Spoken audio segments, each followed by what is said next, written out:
नमस्कार, U C N the N V Sharma show में आप सभी का स्वागत है। मैं हूं आपका होस्ट एनवी शर्मा। आज विश्व में कोई भी देश को उठाकर देख लीजिए, उनकी संस्कृति, उनकी सभ्यता को देख लीजिए। सबसे प्राचीन संस्कृति, सबसे प्राचीन सभ्यता भारत देश का है। और वो इसीलिए क्योंकि यहाँ पर जितने शासक आए उन्होंने अपनी सभ्यता और संस्कृति तो कायम की, लेकिन उनके बाद के जो शासक है उन्होंने इन पुराने शासकों के संस्कृति और सभ्यता को ज़िंदा रखा, प्लस अपने साथ साथ वो अपनी सभ्यता और संस्कृति भी जोड़ते चले गए। इस तरह ये चलता रहा सिलसिला। और लास्ट में मुगल्स के बाद जब क्रिश्चियंस आए, ब्रिटिश, तो उन्होंने भी अपनी संस्कृति और सभ्यता का एक छाप यहाँ छोड़ा है। और इसीलिए कहते हैं कि भारत एक कॉलड्रॉन है, एक हंडा है जिसमें अनेक किस्म की सब्जियां पक रही है और एक से एक सब्जी टेस्टी रहता है उसमें। तो हर एक संस्कृति, हर एक सभ्यता की अपनी खुद की एक विशेषता है, सुंदरता है, टेस्ट जिसमें मैंने कहा ये है। और इनमें से एक संस्कृति, एक सभ्यता जिसको हम कहते हैं क्रिश्चियनिटी, ये आज इसके बारे में हम डिस्कस करेंगे। और इसके लिए आज हमने डीएफसी चंद्रपुर के पास्टर धनंजय कामपोली को आज हमने यहाँ आमंत्रित किया है। और इनसे हम जानेंगे कि क्रिश्चियनिटी क्या है, why follow Christianity, what are the features of Christianity, इसके बारे में जानेंगे। सबसे पहले आपका बहुत बहुत स्वागत। पास्टर साहब, मैं जानना चाहता हूँ कि सबसे बेसिक क्वेश्चन जो कई सारे लोगों के मन में आता है जब ये शो देखते हैं कि क्या भगवान का अस्तित्व है? जी, ये बहुत ही महत्वपूर्ण प्रश्न है और हमेशा सबके विचारों में वो आता है, मन में आता है कि क्या परमेश्वर का अस्तित्व है या नहीं है। पर जब हम इस पूरी दुनिया को देखते हैं तो हम देखते हैं कि ये दुनिया बनी है और जैसे पवित्र शास्त्र बाइबल के अनुसार, पवित्र शास्त्र बाइबल कहता है कि सब घरों का कोई ना कोई बनाने वाला होता है। उसी प्रकार से सारी दुनिया का जो बनाने वाला है वो ईश्वर है, परमेश्वर है, मतलब भगवान का अस्तित्व है। जी, तो ये सृष्टि को देखकर जिस तरीके से ये सिस्टमैटिक है, तो इसको देखकर हम ये अंदाजा लगा सकते हैं कि इसको बनाने वाला कोई ना कोई है। जब उसका बनाने वाला कोई है तो इसका मतलब वही परमेश्वर है। और दूसरी बात है कि ये दुनिया बनी है और दुनिया संचालित की जा रही है, मतलब चलाई जा रही है, या इसको ये स्थिर है। तो इसको स्थिर करने वाला जो सामर्थ है, जो है, उसी को ईश्वर करके मानते। इसका मतलब ये है कि ईश्वर है, चाहे हम विश्वास करें या ना करें। और परमेश्वर देखने वाली वस्तु नहीं है कि जिसको हम देख कर कहें कि परमेश्वर है, अब मैं देख चुका हूं। महसूस करने वाली, हाँ, परमेश्वर महसूस करने वाला ये है परमेश्वर। इसलिए हम उसको महसूस ही कर सकते हैं और उसके अस्तित्व पर हम विश्वास कर सकते हैं। जो हम इर्द गिर्द में देख रहे हैं उन सारे बातों को देखकर हम ये अंदाजा लगा सकते हैं कि इन सबको बनाने वाला, इन सबको नियंत्रण करने वाला एक शक्ति या एक परमेश्वर है, वही परमेश्वर। उस पावर को आप गॉड कह दीजिए, अल्लाह कह दीजिए या भगवान कह दीजिए, कुछ भी कह दीजिए, लेकिन एक पावर है, एक, हाँ, वो परमेश्वर है। एक और फीलिंग ये भी आता है सर, क्योंकि जैसे अभी 9 प्लैनेट्स है जी, ये 9 प्लैनेट्स अपने ऑर्बिट में बराबर रेगुलर, अर्थ ने 365 दिन में चक्कर कंप्लीट किया। तो इसके पीछे जैसे आपने कहा कुछ ऑर्गेनाइज्ड शक्ति है, हाँ, जो इसको चलाता, संचालित करता। जी, बाइबल में लिखा हुआ है प्रभु यीशु मसीह ने सारी दुनिया की सृष्टि की और उसको कंट्रोल करता है। हाँ। ऐसा लिखा हुआ है, सब कुछ जो स्थिर है वो उसी के द्वारा है, ऐसा लिखा है। और वही फिर मनुष्य बनकर इंसानों के उद्धार के लिए आया करके लिखा है। इसका मतलब है सब कुछ बना है, नियंत्रण है। इसका मतलब ये है कि उसका बनाने वाला है और वही परमेश्वर, अस्तित्व है। जी सर, लेकिन थोड़ा पीछे जाएंगे हम लोग। भगवान के आने के पहले यूनिवर्स कैसे था, ये विश्व कैसा था, और उसके पहले कैसे संचालित हुआ करता था? उसके पहले पवित्र शास्त्र बाइबल के अनुसार आदि में परमेश्वर था। आदि में मतलब सबसे शुरुआत में परमेश्वर था, जब कुछ भी नहीं था इस ब्रह्मांड में। तो पहले परमेश्वर था, उसके बाद में परमेश्वर ने ही सारे ब्रह्मांड की या आकाशगंगा की सारे चीजों की रचना की। तो परमेश्वर के बाद में ये सब कुछ आया है। परमेश्वर आदि से है और वो अनंत काल तक रहेगा। उसका अस्तित्व कभी समाप्त नहीं होगा और वो बहुत शुरुआत से बहुत अंत से है। और वो उससे पहले ब्रह्मांड रहने का फिर प्रश्न ही नहीं आता जी। फिर परमेश्वर ने ही सब कुछ बनाया जी। इससे पहले सर हम और आगे बढ़े, एक बेसिक ये पूछना चाहता हूँ, क्रिसमस को क्यों सेलिब्रेट किया जाता है, उसके पीछे क्या राज है? जी, क्रिसमस को इसलिए सेलिब्रेट किया जाता है सर, वो यीशु मसीह का जन्म है। यीशु मसीह के जन्म को लोग सेलिब्रेट करते हैं। ये हर देश में, हर जगह पर सेलिब्रेट किया जाता है। यीशु मसीह जन्मा है पर अगर हम देखें इसको और भी गहराई से, तो हम देखते हैं इसलिए भी सेलिब्रेट किया जाता है कि परमेश्वर यीशु मसीह जो है उसका जन्म से उसकी शुरुआत नहीं है। बाइबल कहता है वो आदि से था, जब कुछ भी नहीं था। तो और यूहन्ना इसका पहला अध्याय में इस प्रकार से लिखा हुआ है, वो सब कुछ उसने निर्माण किया और मनुष्य को और सब कुछ को बनाया। जब मनुष्य ने गलत मार्ग को चुनकर या अपने पापों में गिरकर अपने जीवन को जीने लगा, सब अपना अपना मार्ग ले लिए, तब परमेश्वर उनको उद्धार करने के लिए इस धरती पर ईश्वर ही मानव देह धारण कर परमेश्वर के पुत्र के रूप में इस धरती पर आता है जी। तो इसलिए कि ईश्वर जो पहले से है अब हमारे लिए हमारा मुक्तिदाता बनकर इस धरती पर आया है। मतलब यूँ कह सकते हैं कि आज से 2021 साल पहले मतलब 2021 में जीसस क्राइस्ट ने एक इंसान का रूप धारण किया और इन सबको एकत्रित करने की कोशिश की। जी जी, इसलिए कि ऐसा लिखा है यीशु मसीह ने देह धारण किया। उस यीशु मसीह की शुरुआत तब से नहीं है, इसलिए क्रिसमस को इतना धूमधाम से इसलिए सेलिब्रेट किया जाता है। ये एक आम जन्म नहीं है, परंतु ईश्वर ने दुनिया को बनाया और उनको बचाने के लिए धरती पर आता है। उत्तरी एक परमेश्वर का दूसरा व्यक्तित्व अर्थात पुत्र यीशु मसीह आता है। ये यीशु मसीह के जन्म के महोत्सव के रूप में इसको सेलिब्रेट किया जाता है। बाइबल को क्यों उसको ट्रस्ट करें सर हम, मतलब ऐसी क्या खूबियां हैं जी एज कंपेयर टू अदर जी जी रिलीजन्स? बाइबल को जो है परमेश्वर का वचन माना जाता है। परमेश्वर के प्रेरणा के द्वारा परमेश्वर के लोगों ने लिखा। परमेश्वर का आत्मा ने, जो पवित्र आत्मा कहते हैं, लोगों को प्रेरणा दिया कि वो उसको लिखे। जैसे गांव में कैसा होता है कि लेटर लिखना लोग नहीं जानते, तो किसी से लिखवाते हैं और ये बोलते हैं आप लिखिए फलाने व्यक्ति को, तो वो जैसा बोलते हैं वैसा लिखते हैं। उसी प्रकार से बाइबल को हम ये मानते हैं कि परमेश्वर के द्वारा वो मनुष्य पर प्रकट किया गया और मनुष्य ने उसको लिखा। 40 अलग अलग लेखकों ने इसको लिखा बाइबल को, पर 40 अलग अलग लेखकों ने अलग अलग परिस्थिति में, अलग अलग राष्ट्र के नीचे, कोई आजादी में, कोई गुलामी में, कोई अलग परिस्थिति में, कोई अलग परिस्थिति में, कोई राजा है, कोई तो किसान है, कोई तो अलग अलग व्यक्ति है जिस पर परमेश्वर ने इस बात को प्रकट किया कि वो इसको हम तक पहुंचा है। तो अलग अलग व्यक्ति ने अलग अलग परिस्थिति में अलग अलग इसमें लिखा, परंतु क्योंकि ये परमेश्वर का वचन था इसलिए हम शुरुआत से अंत तक पढ़ते हुए अपने को ऐसे ही लगता है कि परमेश्वर का एक ही संदेश हमारे पास पहुंचता है कि ईश्वर है और वो मनुष्य को बचाता है और मनुष्य से प्रेम करता है। और परमेश्वर की प्रेरणा के द्वारा ये लिखा गया, इसलिए परमेश्वर का वचन है। बहुत बढ़िया सर, बहुत बढ़िया। यहाँ एक इंटरेस्टिंग पॉइंट पे आते हैं सर हम। जी सर। जैसे एक तरफ साइंस है और एक तरफ गॉड है जी, तो दोनों के अपने अपने लॉजिक्स है, जी। लेकिन साइंस कैसे भिन्न हो जाता है एज कम्पेयर टू गॉड्स, है कि नहीं? ये रैशनैलिटी की बात जो करते हैं हम जी, तर्क पे के आधार पर। एक्चुअली साइंस जो क्या करता है, साइंस जब खोजता है, साइंस एकदम सही है, वो जब कुछ चीजों को खोजता है उससे और भी ईश्वर की निर्मिति, जैसे हम ईश्वर की निर्मिति को तिरस्कार करते हैं। बहुत बार बाइबल को लोग कई इसको कुछ चीजों को तिरस्कार करते हैं, परंतु साइंस आने की वजह से क्या हो गया, साइंस ने कुछ चीजों को खोदकर, मतलब जमीन से उन्होंने खुदाई की, कुछ चीजों को निकाला और उससे उन्होंने ये प्रमाणित किया कि ये देखो ये बाइबल में था और ये सच साबित हुआ। मतलब कहीं ना कहीं साइंस जो है वो ईश्वर के अस्तित्व के तरफ ही थोड़ा बहुत इशारा करता है हमको, कि हम ईश्वर के अस्तित्व को एक प्रैक्टिकल नजरिए से समझ सके। ऐसा मेरा दृष्टिकोण है। राइट। तो मतलब साइंस भी एक एविडेंस दे रहा है, कहना चाहते हो। और एक इंटरेस्टिंग पॉइंट ये है सर कि जैसे क्रिश्चियंस जो है उनको ब्रॉडली दो कैटेगरीज में डिवाइड किया गया, एक प्रोटेस्टेंट्स और एक कैथोलिक्स। नंबर 1, ये डिवीजन करने की क्यों नौबत आन पड़ी? नंबर 1। नंबर 2, इनमें क्या फर्क है, क्या सोच विचार में क्या अंतर है? पहले प्रभु यीशु मसीह जब स्वर्ग में उठा लिए गए तब उनके शिष्यों को प्रभु यीशु मसीह ने आज्ञा दी कि तुम जाओ पृथ्वी के सृष्टि के कोने तक जाकर सुसमाचार को प्रचार करो। तो लोग सुसमाचार प्रचार करने लगे और इस प्रकार से बहुत सारे लोग प्रभु यीशु मसीह की आराधना करने लगे। ऐसी प्रचार होते होते एक बार रोम में प्रभु का सुसमाचार जाता है, रोम राष्ट्र में।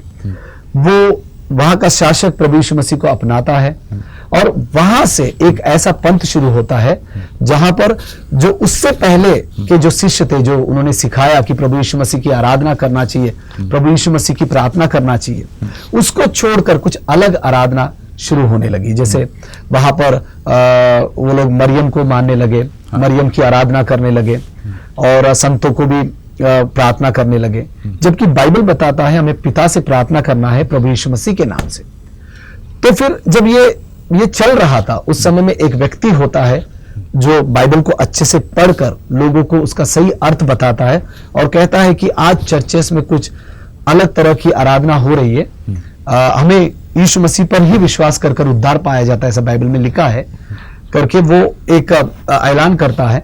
उसके बाद में दो पंथ शुरू हो जाते हैं। एक प्रोटेस्टेंट, वो प्रोटेस्ट करता है, प्रोटेस्टेंट। और लेकिन प्रोटेस्ट किस बात को लेकर सर? वो पहले जो है चर्चेस में मूर्तियों की पूजा चालू हो गई, जैसे मरियम बोलिए या संतों की मूर्तियां बोलिए, इस प्रकार की पूजा चालू हो गई। और फिर चर्चेस में ऐसा भी होने लगा कि कुछ डोनेशंस के द्वारा ही वो स्वर्ग में जा सकते, ऐसे बातों को बोला जाने लगा। हाँ जी। फिर उस समय में एक व्यक्ति मार्टिन लूथर होता है, वो उनका विरोध करता है, बोलता है बाइबल में ऐसा लिखा नहीं है। बाइबल कहता है कि हम विश्वास से उद्धार पाते हैं, कोई कर्म कर नहीं या कुछ देकर हम स्वर्ग में नहीं जा सकते, परंतु हम विश्वास के द्वारा जो प्रभु यीशु मसीह ने क्रूस पर किया है हम उद्धार पाते हैं, ऐसा बाइबल कहता है। ऐसा कर उनके अपोजिट में वो प्रोटेस्ट करता है कि हम मूर्ति पूजा नहीं कर सकते और हम इस प्रकार के काम नहीं कर सकते। तो इस प्रकार से दो पंथ शुरू हो जाते, एक आरसी और एक प्रोटेस्टेंट। आरसी लोगों में लोग मरियम की भी आराधना करते हैं, संतों से प्रार्थना करते हैं कि वो यीशु से बताए, परंतु प्रोटेस्टेंट में पिता से प्रार्थना करते हैं, परमेश्वर पिता से, यीशु मसीह जो परमेश्वर का पुत्र है उनके नाम से। अच्छा, बस मतलब चर्चेस अलग अलग है सर जी? चर्चेस अलग अलग, हाँ चर्च तो अलग अलग है, पर वहां पर मरियम की भी आराधना होती है और प्रार्थना किया जाता है, और प्रोटेस्टेंट में यीशु की आराधना की जाती है। जी, ये डिफरेंस है, बस इतना ही डिफरेंस है। सर जैसे बाइबल की जब बात करते हैं तो 10 कमांडमेंट्स की याद आती है जी। तो ये 10 कमांडमेंट्स क्या है और इससे इंसान एक सही रास्ते पर कैसे ईश्वर को पा सकता है? जी, 10 आज्ञाएं, 5 आज्ञाएं जो है वो हमारी नैतिकता के विषय में बताती है, और 5 आज्ञाएं ईश्वर से प्यार करने के विषय में बताती है। दूसरे शब्दों में कहे तो एक आधी आज्ञाएं परमेश्वर से प्यार करने के विषय में, और आधी आज्ञाएं मनुष्य से प्रेम करने के विषय में। जैसे हम मनुष्य से प्रेम करेंगे तो हम चोरी नहीं करेंगे, हम हत्या नहीं करेंगे, हम किसी का लालच नहीं करेंगे, इस प्रकार से अन्य तरीके चीजें। और ईश्वर से प्यार करेंगे तो हम परमेश्वर को प्रसन्न करने का लाइफ हम जिएंगे। तो इस प्रकार से 10 आज्ञाएं हमारा परमेश्वर से जुड़े रहने के विषय में और इस संसार में बुराई से बचे रहने के विषय में ही वो आज्ञा देती है। अच्छा, हमें तो ये 10 कमांड्स का एक शॉर्ट है, मतलब परमेश्वर से प्यार करना और अपने दुश्मनों से और अपने पड़ोसी से अपने समान प्यार करना, ये बातें दिखाती है 10 आज्ञा। टेस्टामेंट की बात करते हैं सर, उसमें 2 टेस्टामेंट है, एक ओल्ड टेस्टामेंट और न्यू टेस्टामेंट। नंबर 1 उनमें क्या फर्क है और which is being followed nowadays? अभी इन दिनों में हमको नया नियम के सिद्धांतों को फॉलो करना चाहिए। नए नियम के सिद्धांत मतलब अभी पुराने नियम में हम देखें तो वहां पर बलिदान चढ़ाए जाते हैं एक व्यक्ति के उद्धार के लिए। जैसे पुराने नियम में लिखा है कि बगैर लहू बहाए किसी के पापों की क्षमा नहीं होती, मतलब वेदी पर लहू बहा दिया जाना चाहिए, तब जाकर एक व्यक्ति मोक्ष को पा सकता है। पर नया नियम में आने के बाद हम देखते हैं कि यीशु मसीह ही एक मेमने के रूप में आता है जो क्रूस पर बलिदान होता है, फिर तीसरे दिन जी उठता है। तो अब नए नियम में हम लोग वो बलिदानों को नहीं मान सकते जो अभी मानते, इसलिए क्रिश्चियन जो लोग हैं, मसीह जो लोग हैं, जो विश्वास करते यीशु पर, वो लोग बलिदान नहीं करते, कोई जानवरों को, कोई वेदी पर बलिदान नहीं करते पाप क्षमा के लिए, पाप क्षमा के लिए बलिदान नहीं करते। वो ये मानते कि यीशु मसीह क्रूस पर बलिदान हुआ है, वही हमारा छुटकारा है। और पुराने नियम में एक जानवर को बलिदान किया जाना चाहिए था, और वो इसलिए था कि आने वाले मसीह को वो समझ सके कि इस प्रकार से वो बलिदान होगा, तुम्हारे लिए क्रूस पर अपना खून बहाएगा जी। उसका एक ये दिस इज द बेसिक। और कोई डिफरेंस है sir old and new testament में? ओल्ड और न्यू टेस्टामेंट में और एक फर्क ये है, पुराने नियम में हम देखते परमेश्वर लोगों के बीच में था, मतलब एक मंदिर बनाया जाता था, उस मंदिर में परमेश्वर वास करता था, लोग परमेश्वर से मिलने आते थे, ठीक है, और प्रार्थना करते थे, आराधना करते थे, बलिदान करते थे। नया नियम बताता है कि परमेश्वर यीशु मसीह के बलिदान के द्वारा हमारे ही हृदय में रहने के लिए आया है। यीशु मसीह ने अपने लहू के द्वारा हमारे जीवन को शुद्ध किया, और स्वयं परमेश्वर ही अब हमारे हृदय में रहता है। वहां पर परमेश्वर लोगों के बीच में रहता था पुराने नियम में, अब परमेश्वर हमारे हृदय में रहता है। अभी हम चर्च जाते हैं तो परमेश्वर की आराधना करने के लिए, एक मिलकर आराधना करने के लिए जाते हैं, परंतु परमेश्वर हमारे अंदर है। अभी पुराने नियम में ऐसा बोल नहीं सकते परमेश्वर मेरे अंदर है, क्योंकि वहां पर परमेश्वर लोग के बीच में है, वो जाकर परमेश्वर की आराधना करें। यीशु का बलिदान हमें इतना शुद्ध कर देता है कि पवित्र आत्मा, परमेश्वर का आत्मा हमारे अंदर रहने के लिए आता है। थोड़ा सा वापस रिवाइंड करते जी सर। सर। और आपने जैसा शुरुआती दौर पे बोला था कि गॉड का अस्तित्व है, गॉड है जी। तो अगर गॉड को है और गॉड की सफरिंग्स, गॉड को सबका सफरिंग्स दिख रहा जी। है, तो उनको मोक्ष या निर्वाण क्यों नहीं मिल जाता है इससे? जी जी। वो मोक्ष मिल जाता है। हाँ। मोक्ष के लिए ही यीशु मसीह आए हैं Right. एक्चुअली। हाँ। परमेश्वर ने मनुष्य को देखा कि मनुष्य बहुत सारे संघर्षों में है और उसका मुख्य कारण है उनका उद्धार होना है, उनको मोक्ष मतलब उनको अपने उनके पापों की क्षमा उनको मिलना है। तो उसके लिए ही परमेश्वर उनको देखकर परमेश्वर ने अपने पुत्र यीशु को इस धरती पर भेजा, जी। उनके मोक्ष के लिए। हाँ। अब नहीं, मेरा सवाल ये था जी। सर कि जैसे हर इंसान कोई ना कोई पीड़ित है, किसी न किसी बीमारी से, किसी न किसी परेशानी से, हाँ। तो जब भगवान को ऐसा मालूम है तो फिर उनके सफरिंग्स को कम क्यों नहीं होता? अच्छा, वो उनका प्रॉब्लम सॉल्व क्यों नहीं करता परमेश्वर, है ना? और वो सफर करते रहते हैं। जी जी जी जी। अभी असल में देखा जाए तो परमेश्वर ने जब मनुष्य को बनाया, ये सारे दुख उठाने के लिए, दुख और परेशानी में रहने के लिए नहीं बनाया। जब आप मनुष्य की उत्पत्ति को देखते हैं तो अदन के बगीचे में जब परमेश्वर ने मनुष्य को बनाया, आदम और हव्वा को, स्त्री और पुरुष को, तो उन्हें एक अच्छा जीवन जीने के लिए बनाया है, राइट। एक अच्छा लाइफ जीने के लिए। परंतु मनुष्य ने परमेश्वर के पीछे चलने से हटकर वो अपने मनमर्जी का मार्ग ले लिए। और इसीलिए सफर हाँ, इसलिए वो अपने मनमर्जी का मार्ग लेकर अपने तौर तरीके, अपने तरीके जीने के कारण ये सारी चीजें दुनिया में आई है, ऐसा पवित्र शास्त्र बाइबल में से हम देख सकते हैं। तो फिर भी इसमें से बचने के लिए प्रभु कहता है कि फिर से तुम अपने पापों को छोड़कर लौट आओ तो मैं तुम पर अनुग्रह करूंगा। तो परमेश्वर सामर्थ देगा या तो उस दुख को सहने के लिए या तो उसमें से विजय देने के लिए। जी जी। प्रेयर का इंपॉर्टेंस क्या है सर? ये क्वेश्चन इसलिए पूछ रहा हूँ जी। क्योंकि जो होने वाला है वो ऑलरेडी पहले ही तय हो चुका कि जी। इस इंसान का जन्म इस तारीख को होगा, इस जन्म इस तारीख को मौत होगी। जी। और इस बीच उसको कुछ प्रॉब्लम्स फेस करने या खुशियाँ कहिए ये भी फेस करनी। जब सब कुछ प्री डिसाइडेड है, निर्धारित है, जी। तो उसके बाद फिर प्रेयर करने का क्या इंपॉर्टेंस होता है? जी, बाइबल में लिखा हुआ है सर कि परमेश्वर को सब कुछ मालूम है। मांगने से पहले वो जानता है जी। कि हमें क्या जरूरत है। जी। और प्रभु यीशु मसीह ने एक जगह पर कहा, मांगने से पहले वो जानता है कि तुम्हें क्या आवश्यकता है, परंतु तुम प्रार्थना करो तो वो तुम्हें देगा। तो कहने का मतलब ये है कि परमेश्वर ने जब धरती को बनाया, धरती पूरा परमेश्वर ने मनुष्य के अधिकार में दे दिया। अब ये धरती हमको दिया गया है असल में, और परमेश्वर चाहता है यहाँ काम करे तो जरूर परमेश्वर को भी हम कहें कि परमेश्वर आप करिए। ठीक है, ये कारण हो सकता है। दूसरा कारण ये हो सकता है कि कम से कम इस माध्यम से हम परमेश्वर के साथ एक 5 मिनट के लिए, 10 मिनट के लिए जुड़ जाएंगे।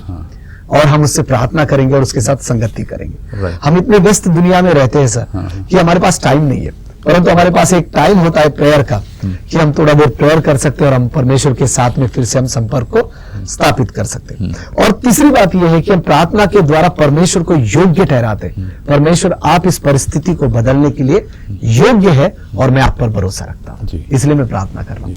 एक तो ये भी हो सकता है। एक और इम्पोर्टेंट सवाल आता है सर कि जैसे है ना, मैं अगर किसी इंसान को देखो और उसको पूछता हूँ क्या नाम है, तो अपना रॉबर्ट, एल्बर्ट कुछ नाम बताएगा, तो सिर्फ नाम रखने से वो क्रिश्चियन नहीं हो गया। तो उसको एक रियल क्रिश्चियन बनने के लिए कौन से टेनेट्स अपनाने हैं या कौन से प्रिंसिपल्स को अपनाने हैं उसको? जी जी। एक्चुअली बाइबल के अनुसार मसीह होने के लिए, मसीह कोई बाइबल को, हम पूरा बाइबल को पढ़ ले, मसीहियत कभी भी धर्म करके बोला नहीं गया है, ना ही ये पहले था। ये बीच में जो शासक आए उन्होंने उसको उस धर्म के रूप में उसको ये किया।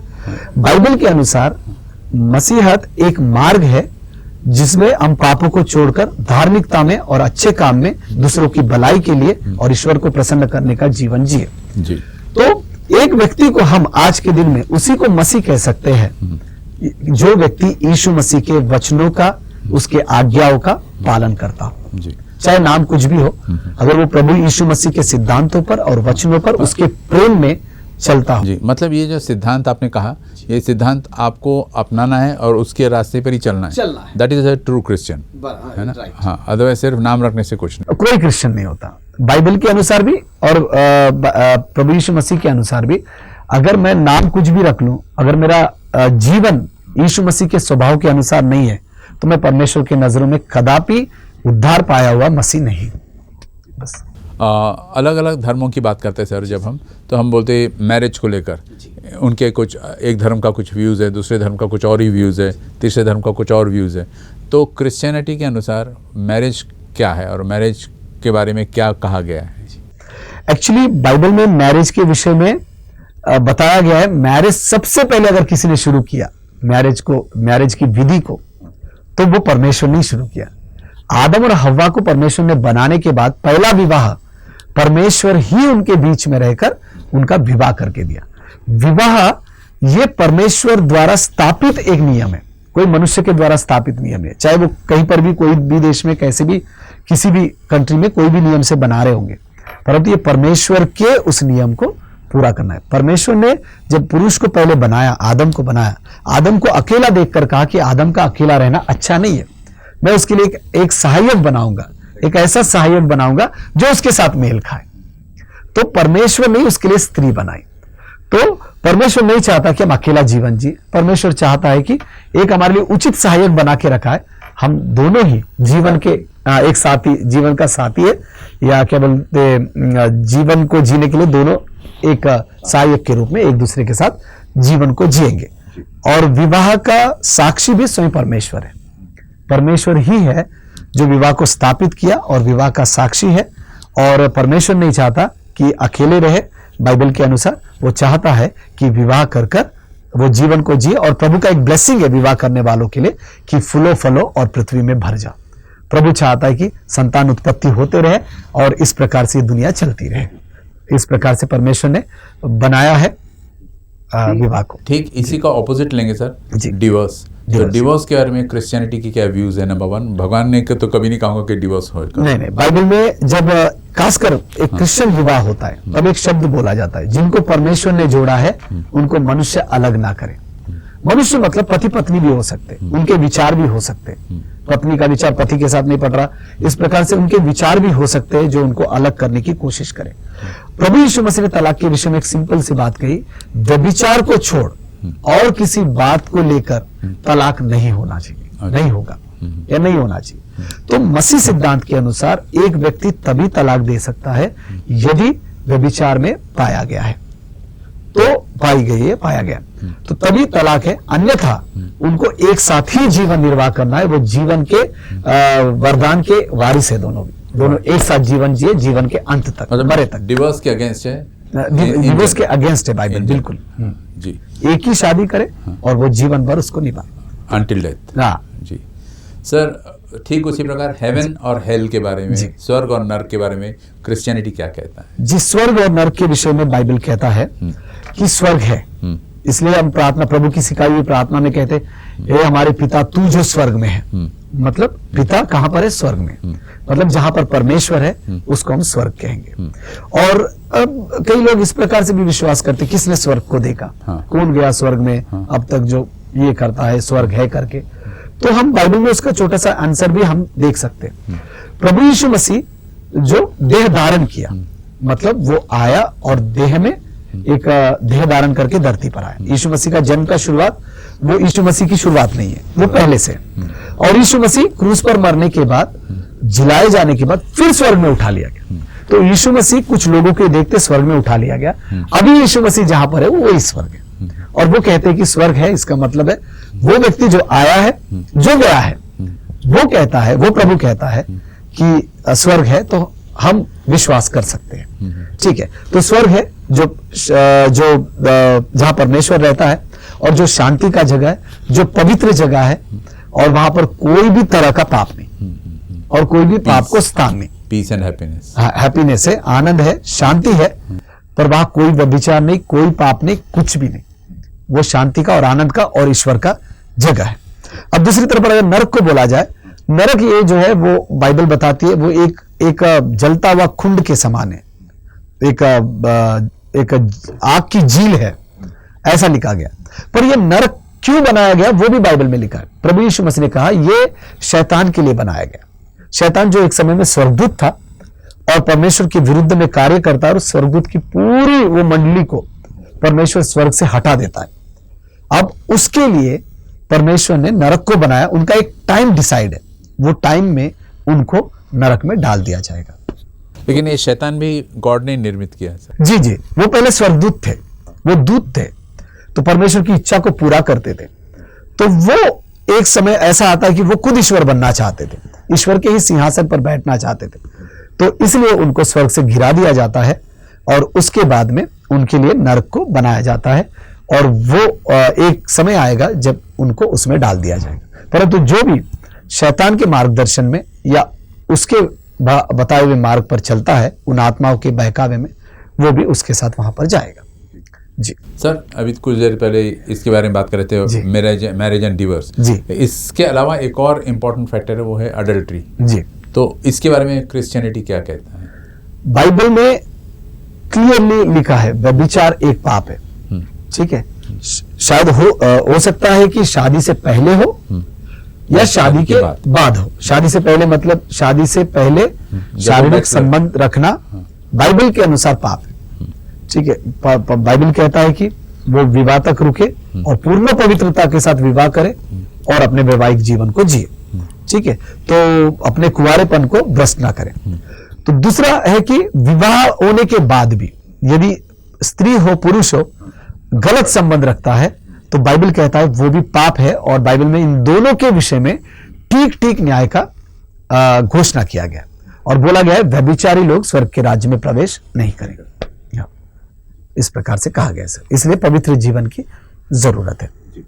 अडल्ट्री की बात की आपने, ये ऐसे कोई टेनेट्स है सर जो इंसान को सही रास्ता दिखे, भगवान को पाने का यही एक मार्ग है? अच्छा, ये एक मार्ग है ऐसा कोई? अभी यीशु मसीह ही एक ऐसा प्रभु है कि जो ईश्वर के मार्ग को समझाने के लिए हमें आए, क्योंकि आज तक परमेश्वर को किसी ने नहीं देखा, बाइबल में लिखा है। और प्रभु यीशु मसीह जो पैदा हुआ है वो पिता के तरफ से आया है और वो मार्ग को बताने के लिए, और यीशु मसीह ने कहा मैं ही मार्ग हूं, मैं ही सच्चाई हूं और मैं ही जीवन हूं, मुझे छोड़ कोई पिता के पास नहीं जा, मतलब मेरे से ना होकर कोई भी स्वर्ग में नहीं जा सकता। मतलब यीशु मसीह ने जो सिखाया है, यीशु मसीह ने जो समझाया है, वही मार्ग हमें पिता तक ले जा सकता है, परमेश्वर तक ले जा सकता है। राइट जी। गुड फ्राइडे की बात करते हैं या ईस्टर संडे की बात करते हैं, इसका क्या रिलेवेंस रहता है और क्यों ये मनाया जाता है? गुड फ्राइडे मनाया जाता है सर यीशु मसीह के बलिदान को लेकर, क्रूसिफिकेशन। यीशु मसीह क्रूस पर चढ़े। बाइबल में यीशु मसीह क्रूस पर चढ़ने से पहले ही भविष्यवाणी की हुई थी कि यीशु मसीह दुख उठाएगा, मर जाएगा और अपने लहू को बहाएगा। उस भविष्यवाणी की पूर्ति के रूप में यीशु मसीह आते हैं और क्रूस पर चढ़ जाते हैं। हाँ जी जी। तो वो अपने आप को दे देते हैं और यीशु मसीह का मुकदमा होता है, और मुकदमा होने के बाद पिलातुस और हेरोदेस राजा ये लोग निर्दोष पाते यीशु मसीह को। निर्दोष होने के बाद भी लोगों के, यहूदियों के मोर्चे के कारण वो यीशु को क्रूस पर चढ़ाते हैं, और यीशु का क्रूस पर चढ़ाया जाना ये गुड फ्राइडे है जी। और ईस्टर जो डे है वो यीशु मसीह का फिर से पुनरुत्थित हो जाना है, फिर से प्रभु यीशु मसीह मुर्दों में से जी उठे जी। फास्टिंग होता है सर? जी जरूर, ऐश वेडनेसडे नाम सुना है। जी जी। उपवास जो है हमारे हिसाब से उपवास हम कभी भी कर सकते हैं, और ऐसा कोई डे नहीं है कि हम, पीछे रीजनिंग क्या है सर फास्ट? रीजन ये है कि हम मतलब हम ये बताते हैं परमेश्वर को कि परमेश्वर हम तुझसे इतना प्यार करते हैं कि हम भोजन से ज्यादा आपसे प्यार करते हैं। मतलब भोजन त्यागने को तैयार है आपके लिए, और परमेश्वर के चरणों में बैठकर प्रभु में और अधिक अपने आप को नम्र बनाने के लिए भी हम उपवास करते हैं। ये नहीं है बाइबल में कि उपवास के द्वारा परमेश्वर प्रसन्न होगा।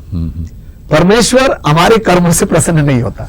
ठीक है, हमारा कर्म करना जरूरी है, परमेश्वर चाहता है कि हम अच्छे जीवन को जिए, पर हम उपवास करेंगे और परमेश्वर को बोलेंगे हमने उपवास किया, अब आप प्रसन्न हो गए, फिर मैं उसके बाद कैसे भी जीवन जी सकता है, वो नहीं चलेगा। प्रभु को हम प्रसन्न करने के लिए बाइबल में लिखा है हमारे विश्वास से वो प्रसन्न होता है। जब हम ये विश्वास करते कि परमेश्वर है और अपने खोजने वालों को वो प्रतिफल देता है, इस बात से वो प्रसन्न हो जाता है। ठीक है, पर हम उपवास इसलिए करते हैं कि परमेश्वर हमारे लिए कितना कीमती है, और हम भोजन भी त्याग सकते हैं, और हम अपने आप को नम्र बनाते हैं। हमने अपने आप को बताते हैं कि प्रभु हम हमारे शरीर के अनुसार नहीं जीना चाहते, हम हमारे शरीर को पवित्र रखने के लिए और भी अधिक आपके नजदीकी में आना चाहते हैं, वाह। उसके लिए उपवास किया जाता है। हर धर्म में सर अपनी अपनी एक थियरी या प्रिंसिपल है अबाउट अचीविंग सैल्वेशन, है मोक्ष, है मुक्ति। तो बाइबल में क्या लिखा है सर, क्रिश्चियनिटी क्या कहता है अबाउट सैल्वेशन? जी, सैल्वेशन के लिए बाइबल कहता है कि यीशु मसीह जो आया, क्रूस पर मरा और तीसरे दिन जी उठा। बाइबल में लिखा जो कोई यीशु पर विश्वास करता है कि यीशु क्रूस पर मरा है और सारे लोगों के पापों के लिए बलिदान हुआ है और तीसरे दिन पिता ने मुर्दों में से यीशु को जीवित किया। और दूसरा, जो कोई यीशु को अपना स्वामी और प्रभु करके स्वीकार करता है, अपने मुंह से कहता है प्रभु अब से आप जैसे कहेंगे वैसा जीवन मैं जीऊंगा। अब तक मैं मेरे मनमर्जी के अनुसार जीवन जी रहा था, पर अब मैं ईश्वर तेरी इच्छा के, परमेश्वर तेरी इच्छा से अनुसार जीवन को जीऊंगा। और मैं ये विश्वास करता हूं मेरे पापों की क्षमा के लिए आप क्रूस पर मर गए और कीमत चुकाए। मैं बिलीव करता हूं इस पर। तो इस पर से बाइबल में लिखा है कि हमें मोक्ष मिल जाएगा। ये मोक्ष जो है परमेश्वर की ओर से एक तोहफा है हर एक व्यक्ति के लिए। देखा जाए तो धरती पर कोई भी व्यक्ति पूरा 100% सही ऐसा नहीं बोल सकते। कभी ना कभी छोटी मोटी गलती किया है ना, या छोटा मोटा कोई गलती करते है कोई भी व्यक्ति, पर हर गलती के पीछे एक दंड हो सकता है।